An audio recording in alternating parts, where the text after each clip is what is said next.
So in this session we are going to study about Poisson's ratio. For this session we have for this unit we have used these references. In this session we are going to study about the Poisson's ratio, volumetric strain, bulk modulus, and the relationship between modulus of elasticity, modulus of rigidity, bulk modulus, and Poisson's ratio. So before starting the Poisson's ratio, we'll study about the axial strain or linear strain or longitudinal strain. Suppose that this is a body and we apply the load along the length. So along the length we apply the tensile load. Due to that one, the length of the body will increase. So when a body is subjected to an axial tensile or compressive load, there is an axial deformation in the dimension of the body. The ratio of the axial deformation to the original dimension of the body is known as axial strain or linear strain or longitudinal strain. So in this case, suppose L is the length and delta L is the change in length. So axial strain will be equal to delta L upon L. Suppose that we apply the load along the width. So we can apply the load along the width also. Suppose that we apply the load along this direction. The width will suppose we apply the tensile load along the width direction of the width only. Then the only width will going to increase and other two dimension will decrease. So in that case, so axial strain will be delta change in width upon original width.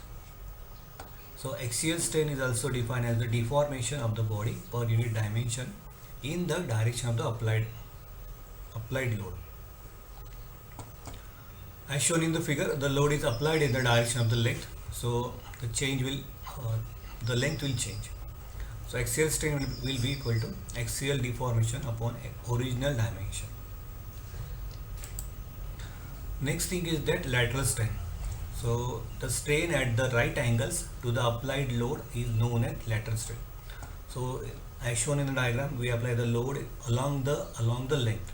So length will increase, but two dimension, that is width and height, will decrease. So these two dimensions, whatever the strain will have, that strain will be called as the lateral strain, because these two dimensions are right angles to the applied load. The load is applied along the direction of the length, so length will increase and other two dimension will decrease. So the ratio of change in width in this case, so the ratio of change in width to the original width or the ratio of change in thickness to the original thickness will be equal to lateral strain. This will be called as the lateral strain for this condition. So lateral strain will be equal to change in width upon original width, or lateral strain will be equal to change in thickness upon original thickness. So we can see that suppose when we apply the tensile load, then the length will increase. So there is a increment in the length, whereas there is a decrease in the two dimension width and thickness. So for the increase we are using the plus sign, and for the decrement we are using the minus sign. Next thing is that Poisson's ratio.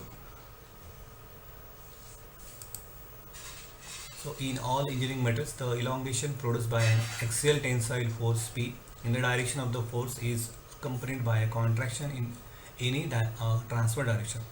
So as shown in the figure, that if you apply the load on the rod also, the length will increase and the diameter will going to decrease. Similarly in this case also, the length will increase and the thickness and height will decrease. An important constant for a given metal is its Poisson's ratio, denoted by Greek letter mu. So we are using the Poisson's ratio denoted by mu.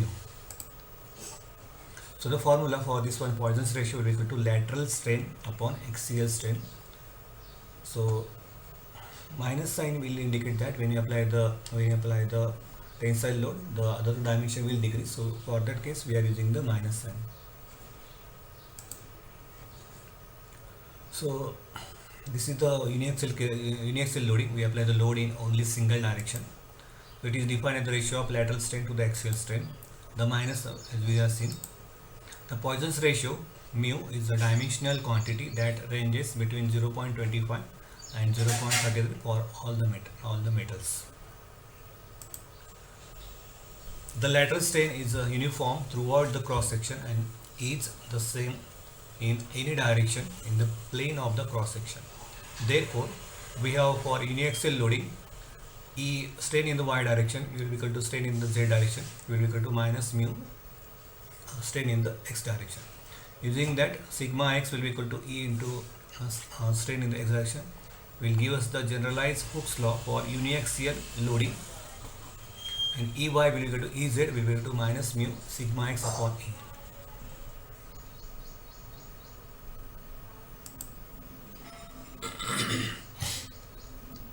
So we'll see the second case, that is a multi-axial loading. So in this condition we apply the load on along all the three axes x, y and z. So sigma x, sigma y, sigma z are the stresses developed along the x direction, y direction and z direction. So triaxial loading, Poisson's ratio permits us to extend the Hooke's law for uniaxial loading to biaxial and triaxial loadings. The strains caused by sigma x is equal to sigma x upon E in the direction of x. So when we apply the load, the strain in the x direction will be equal to sigma x upon E. A compressive strain of mu sigma y upon E in the direction of y, and a compressive strain of mu sigma z upon E in the direction of z. So when load is applied, the stress will be developed. There is a deformation of the body in that direction. So that will be equal to sigma x. So strain will be equal to sigma by E in the direction of x. So this mu sigma is the lateral strain in the y direction. So this is the mu sigma z upon E is the lateral strain in the z direction. So when we add that, the net tensile strain in the direction of x will be equal to Ex will be equal to sigma x upon E minus mu sigma y upon E minus mu sigma z upon E. So we have used the minus sign because there is a contraction in the both the directions. So whatever the strains are there, that will be having the minus sign. Similarly, the strain due to y direction and z direction are like this one.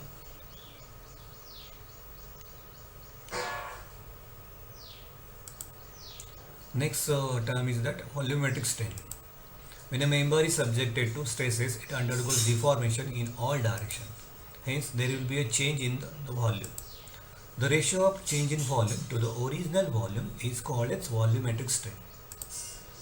Thus, volumetric strain will be equal to delta V by V, where delta V is the change in volume, where EV is the volumetric strain, delta V is change in volume, and V is the original volume in millimeter cube. It can be shown that volumetric strain is the sum of strains in three mutually perpendicular directions. So volumetric strain will be equal to Ex plus Ey plus Ez. So as we have seen in the previous condition, that volumetric strain will be equal to delta V by V will be equal to 1 upon E in bracket sigma x plus sigma y plus sigma z, second bracket 1 minus twice. So from this we can find out the volumetric strain. In general, for any shape, volumetric strain may be taken as sum of the strains in three mutually perpendicular directions.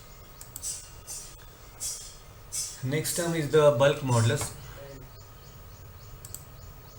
When a body is subjected to identical stresses sigma in three mutually perpendicular directions, the body undergoes uniform changes in three directions without undergoing the distortion of the shape.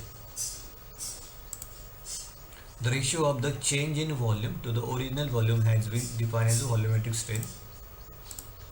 Then the bulk modulus K is defined as K will be equal to, so P upon volumetric strain, where P is the identical pressure in three mutually perpendicular directions, EV is the volumetric strain. Thus, the bulk modulus may be defined as the ratio of identical pressure P acting in three mutually perpendicular directions to corresponding volumetric strain.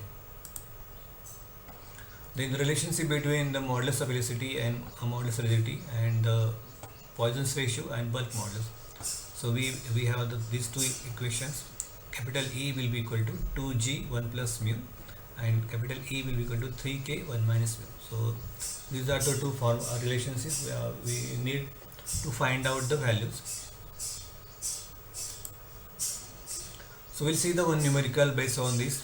So a bar of 25 millimeter diameter is tested in tension.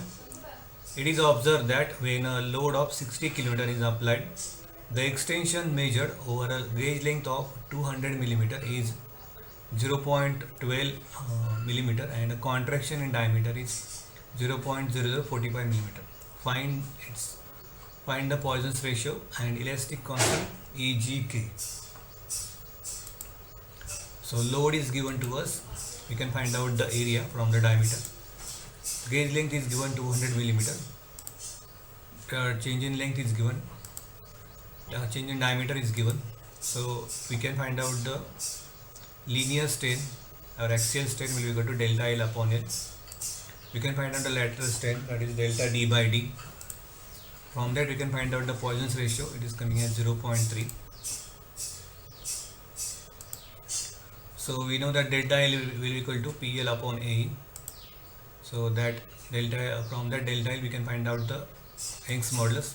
So Young's modulus value 2.03 into 10 to 5 Newton per millimeter square. Using the relationship we can use capital E will be equal to 2g 1 plus mu.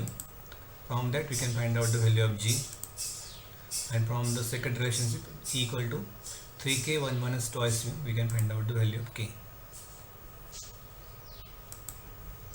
In the second numerical, the bar is given. A 400 millimeter long bar has rectangular cross section 10 into 30 millimeter. This bar is subjected to 15 kN tensile force on 10 millimeter by 30 millimeter face, 80 kN compressive force on 10 millimeter by 40 millimeter face, and 180 kN for tensile force on 30 millimeter by 400 millimeter face.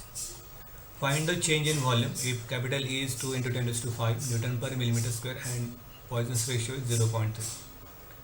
So all the dimensions are given. Load is applied along the x direction, and x direction, y direction, z direction. So for the tensile load, we are using the tensile stress. We will use the plus sign. For the compressive stress, we will use the minus sign. So we can find out the sigma x, sigma y, load upon the area, whatever the area on whatever the load upon the in which whatever the load is applied on that face, that area we have to consider. So area will be different for the sigma x, sigma y, and sigma z.